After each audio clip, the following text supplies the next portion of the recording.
Hello दोस्तों, कैसे हैं आप? सभी को मेरा नमस्कार। जैसा कि आप जानते हैं, श्रावण भाद्रपद माह चल रहा है। इस समय भगवान शंकर और श्रप दोनों का बड़ा ही विशेष महत्व होता है। हम सब आराध्य देव के लिए मंदिर पहुंचते हैं और श्रप को इस माह में दूध पिलाने पर माना जाता है कि बड़ा शुभ होता है और अपनी मनोकामना पूर्ण होती है। तो क्या आप जानते हैं कि वास्तव में सांप को दूध पिलाने से क्या होता है? सबसे पहले मैं बात करूंगा, दुनिया में 3000 तरह की सर्प की प्रजातियां मिलती हैं और ये जो 3000 प्रजातियां हैं ये सारी की सारी पॉइजनस नहीं हैं। इनमें केवल 15 से 20% जातियां ऐसी होती है जो जहरीली होती है, जिनके काटने से इंसान की मौत होती है। लेकिन आपको ये जानकर ताज्जुब होगा कि भारत में इनकी संख्या बहुत कम है। लगभग 320 तरह के सांप पूरे इंडिया में पाए जाते हैं और इनमें से केवल 60 प्रजातियां ऐसी है जो कि जहरीली है। लेकिन फिर भी इंसान की मौत पर ईयर 5 लाख के आसपास पूरी दुनिया में सर्प दंश से होती है।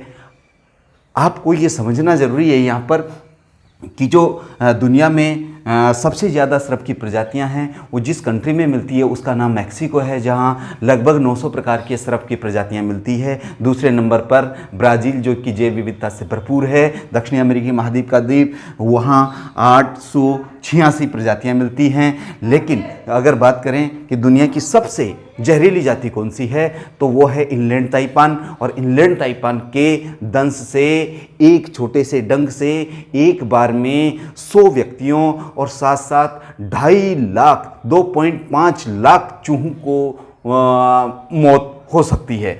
अगर बात भारत की करें तो केवल 60 प्रजातियां हैं, लेकिन ये 60 प्रजातियां भी एक साथ एक जगह एक स्थान पर नहीं मिलती। लेकिन फिर भी हम कहें कि 4 प्रजातियां ऐसी हैं जो कि पूरे इंडिया में लगभग फैली हुई हैं और उन चारों को मिलाकर के बिग 4 कहते हैं, अर्थात सबसे ज़्यादा जहरीले भारत में मिलने वाले 4 स्नेक, और जिनको कहते हैं कोबरा, क्रेत, वाइपर और स्केल्ड वाइपर। लेकिन इस माह में ही नहीं, पुरातन काल से ये हम देखते आ रहे हैं कि सर्प को दूध पिलाने से क्या होता है, मनोकामनाएं पूर्ण होती है। लेकिन आपको जानकर यह आश्चर्य होगा कि अगर सर्प जो है वो कभी दूध नहीं पीता। क्यों? क्योंकि न उसको स्वाद का पता होता है, न उसे रंग का पता होता है। सर्प स्वाद नहीं जानते, सर्प रंग नहीं पहचानते, सर्प के पलक नहीं होती है, सर्प की आंखें हमेशा खुली रहती है। सपेरे के आगे अगर उसका हिलना डुलना है तो वो बीन की धुन पे नहीं, वो केवल सामने वाले के मूवमेंट के साथ में वो हिलता डुलता है। तो अगर सर्प को दूध पिलाया जाएगा तो क्या होगा? सर्प को निमोनिया हो जाएगा और निमोनिया हो जाने से उसकी मृत्यु हो जाएगी। दुनिया में एक रिसर्च हुई है जिसमें ये कहा जाता है कि अगर सर्प को आपने दूध पिलाया है तो ऐसी कंडीशन में लगभग 90% सर्प मौत का शिकार हो जाते हैं। और अगर ऐसा है तो हम अपनी मनोकामना पूर्ण नहीं कर रहे, सर्प मर रहा है। तो अगर आपको सर्प, जिस तरह से इंसान एक प्रजाति है, इसको हम बचाते हैं, वैसे ही सर्प भी एक प्रजाति है। इनकी प्रजातियों को बचाइए और भगवान को खुश करने के लिए, या मैं कहूँ अपनी मनोकामनाओं को पूर्ण करने के लिए किसी जीव की हत्या करना कोई अच्छी बात नहीं है।